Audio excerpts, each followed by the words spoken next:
All right, I know. A lot of us have a lot of questions, and that's all right. I don't really have any of the answers, and I don't really want to focus on any of these questions. Instead, I'd really like to focus on the Zelda Tears of the Kingdom gameplay that we did see. For anyone that missed it, we saw a whole 10 minutes of gameplay with a surprise at the end. I did also post a reaction video earlier today, meaning that I uploaded it on my channel, so make sure you go watch that as well. Sky Islands looks super cool too. I really don't typically like to post twice in a day, but there was just so much to talk about, and I'm still just absolutely freaking out at the gameplay that we saw. We can stick them together. We created a makeshift hammer.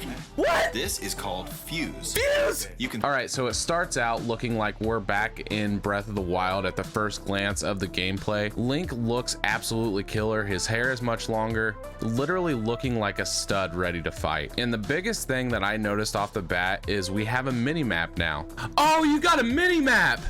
Do you guys see that? These are just a couple of the things that I noticed pretty quickly at the beginning. And the mini map I know has been a really requested feature in Breath of the Wild, so it's nice that Nintendo is listening and has added that in for us. To me, they absolutely killed it with the gameplay reveal of this game. And I'd go as far to say, I honestly hope they don't show anything else until it launches. This gameplay trailer was just tasteful enough to get me excited for this game while allowing my mind to wonder what types of things that we can expect to see when it does launch. It also seems like they genuinely took a lot of time and effort figuring out different ways to truly expand and do as much as they can with the world they've built with the Breath of the Wild IP. We've now expanded to the sky, and it looks like there are multiple different ways to get to these sky islands. First off, he starts by showing one of Link's new abilities where you can literally rewind time or something like that. We see him run up to a rock that has fallen from the sky. When using recall, the object literally recalls back to the previous position it had fallen from, allowing him to access the island in the sky. They even say that this is one of the many ways that players can access these sky islands. There are lots of ways to reach the Sky Islands, so we hope you'll try a few different methods.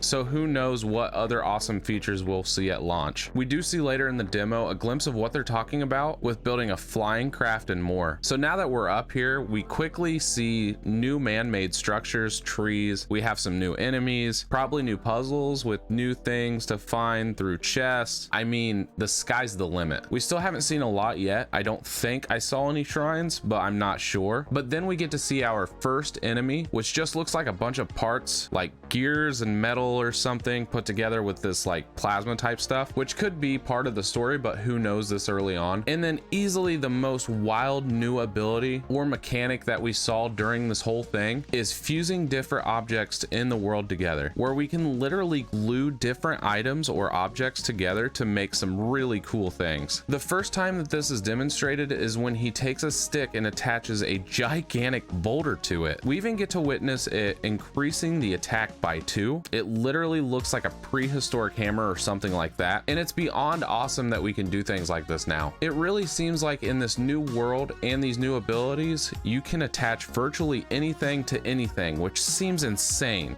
Does it make it longer? No way. No way. Dude, that's so cool.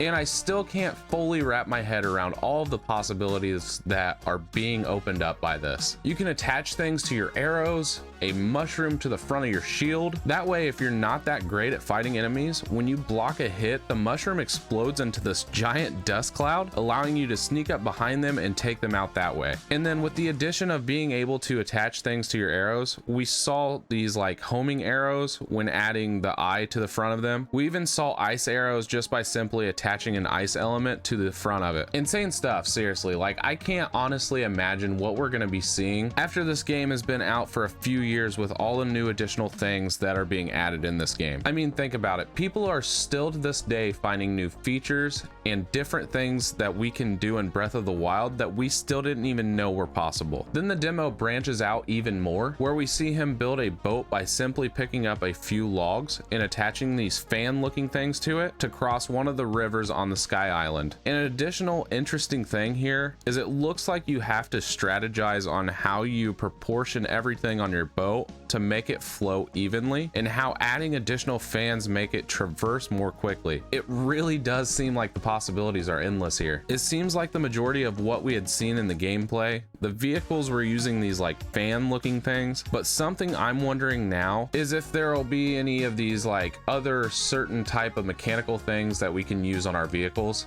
Look, I passed right through the ceiling. What's that? This new ability is called Ascend. The Ascend ability is also insane. You can go through. I'm speechless. They did say in the trailer that it does have some restrictions. There are some restrictions, But from what we saw, it honestly seems like if you're right under something with a ceiling, you can swim up through this like plasma looking stuff and portal through it. And what's crazy is they didn't just do it to a certain structure, but they also did it in a very tall cave. This means that like we don't have to rely on just climbing up very tall structures, but as long as we can get inside, we can literally just zip up and be on the top of the structure. It's kind of a breath of fresh air that Nintendo truly is taking the concept of having an open world sandbox and working hard to make something that is one of a kind and allowing for players to truly interact with the world how they see fit. And then one of the things that I think was missed by a lot of others is how insane it is when the construct knocks Link off the Sky Island. The insane amount of detail that is able to be rendered without a loading screen on the Switch, and then eventually you're on the ground still just playing your game without a loading screen. I think what I'm honestly most excited for is thinking to myself of different ways that I'll be able to interact with this truly beautiful open world, and different ways that I'll be able to enjoy playing this game. Like, what different awesome things am I going to be able to build? What different types of gadgets can I make? How fast can I make a vehicle go before it completely blows apart? You know, those types of things. What did you think?